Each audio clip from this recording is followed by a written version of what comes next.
आइए सुनते हैं चौथ माता की कहानी। प्रत्येक माह के कृष्ण पक्ष और शुक्ल पक्ष की चतुर्थी तिथि के दिन गणेश चतुर्थी का व्रत किया जाता है। कृष्ण पक्ष में पड़ने वाली चतुर्थी को संकष्टी चतुर्थी और शुक्ल पक्ष में पड़ने वाली चतुर्थी को विनायक चतुर्थी के नाम से जाना जाता है। इस व्रत में विशेष प्रकार से भगवान गणेश जी का पूजन किया जाता है। साथ में चौथ माता दुर्गा का पूजन किया जाता है और फिर चंद्रोदय होने पर चंद्र देवता को अर्घ्य प्रदान करके इस व्रत को पूर्ण माना जाता है। इस दिन पूरे विधि विधान के साथ भगवान गणेश जी का पूजन करना चाहिए। इस व्रत को खासकर स्त्रियां जो कि अपने संतान की रक्षा हेतु इस व्रत को धारण करती हैं। तो आइए सुनते हैं चौथ माता की कहानी। तो बोलिए प्रेम से चौथ माता की जय, भगवान गणेश की जय। कथा के अनुसार एक नगर में एक बूढ़ी माँ रहती थी। वह अपने बेटे की सलामती के लिए 12 महीनों की चौथ का व्रत करती थी। हर चौथ को पंसारी से थोड़ा सा गुड़ और घी लेकर 4 लड्डू बनाती, एक बेटे को दे देती, एक से पूजा करती, एक हथकार के लिए निकालती और एक चांद उगने पर खुद खा लेती थी। एक बार उसका बेटा ताई से मिलने गया। ताई ने चौथ का व्रत रखा था। ताई से पूछा, माँ तो 12 चौथ करती है। ताई बोली, तेरी माँ तेरी कमाई से तरमाल खाने के लिए 12 चौथ करती है। तू परदेश जाए तो वह एक भी चौथ नहीं करेगी। लड़की को लगा ताई सच कह रही है। घर आकर माँ से कहा कि माँ मैं परदेश जा रहा हूँ, यहाँ तू मेरी कमाई खाने पीने में ही उड़ा देती है। माँ ने समझाकर रोकना चाहा पर बेटा नहीं माना।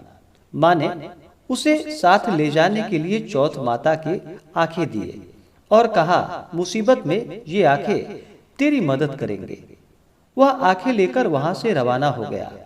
घूमते हुए एक नगर में जा पहुंचा। उसने देखा एक बूढ़ी माँ रोती जा रही थी और पुआ बनाते जा रही थी। उससे कारण पूछा तो बूढ़ी माँ ने कहा कि बेटा इस नगर की पहाड़ी पर एक दैत्य रहता है। पहले वह नगर में आकर कई लोगों को खाने के लिए मार देता था। अब राजा हर घर से एक आदमी दैत्य के पास भेजता है और आज मेरे बेटी की बारी है, इसलिए मैं रो रही हूँ और उसी के लिए पुए बना रही हूँ। वह बोला, तू पुए मुझे खिला दे, तेरे बेटी की जगह मैं चला जाता हूँ। बूढ़ी माँ ने खीर पुए उसे खिला दिए। खा पीकर वह सो गया। रात को राजा के सैनिक आए तो बूढ़ी माँ ने उसे भेज दिया। दैत्य के सामने पहुंचने पर उसने चौथ माता की आंखें दैत्य की तरफ फेंक कर कहा कि हे चौथ माता, यदि मेरी माँ मेरी सलामती के लिए व्रत करती है तो दैत्य का सिर कटकर गिर जाए। तुरंत दैत्य का सिर कट गया। लड़का वापस आ गया। राजा उसे उपहार देकर वहां से विदा किया। चलते हुए एक दूसरे राजा के नगर में वह जा पहुंचा। इस राज्य में आवा तभी पकता था जब एक इंसान की बलि दी जाती थी। सिपाहियों ने उसे पकड़ लिया और आवे में चून दिया। लड़के ने आंखें आवे में डाले और कहा कि हे चौथ माता, यदि मेरी माँ मेरे लिए व्रत करती है तो आवा मेरी बलि के बिना ही झट से पक जाए। आवा तुरंत पक गया। आवे में से मिट्टी की जगह सोने चांदी के बर्तन निकले। अंदर से लड़का बोला, बर्तन धीरे धीरे निकालना, मुझे लग नहीं जाए। राजा ने उसे निकलवाया और पूछा कि इस आवे से तुम कैसे बच गए। लड़के ने बताया कि उसकी माँ चौथ माता का व्रत करती है, व्रत के कारण ही वह बच पाया। राजा को विश्वास नहीं हुआ। उसने एक चांदी की सुराही मंगवाई और कहा कि तू सुराही की नली से निकल कर दिखाओ, तभी मुझे विश्वास होगा। लड़के ने चौथ माता को याद करके आंखें सुराही में डाल दी और कहा कि मैं भंवरा बनूं, सुराही से निकलूं। लड़का भंवरा बनकर सुराही से निकल गया। राजा ने खुश होकर राजकुमारी की शादी उसके साथ करवाई और सभी लोग को चौथ माता का व्रत करने को कहा। उसे माँ की याद आई। उसने राजा के पास जाकर खुद के नगर जाने की इच्छा जाहिर की। राजा ने रथ, घोड़ा, हाथी और खूब सारा दान दहेज देकर उन्हें विदा कर दिया। चौथ के दिन अपने नगर पहुंचा। वह अकेला पंसारी के यहाँ माँ का इंतजार करने लगा। सोचा चौथ है तो माँ यहाँ जरूर आएगी। थोड़ी देर बाद लकड़ी टेकती हुई माँ आती दिखी। उसकी माँ की आंखों में जाले आने के कारण दिखना कम हो गया था।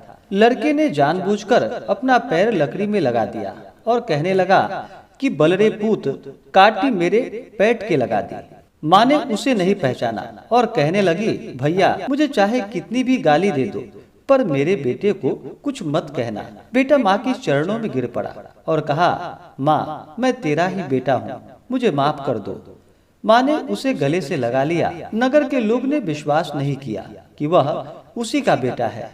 बूढ़ी माँ ने चौथ माता को याद करके कहा कि हे चौथ माता, यदि मैं अपने बेटे के लिए व्रत करती हूँ तो मेरे स्तन में दूध भर जाए और उसकी धार मेरे बेटे के मुंह में गिरे। माँ के स्तन से दूध की धार निकलकर बेटे के मुंह में गिरने लगी। लोग चौथ माता की जय जयकार करने लगे। उस नगर के सभी लोग चौथ माता का व्रत करने लगे।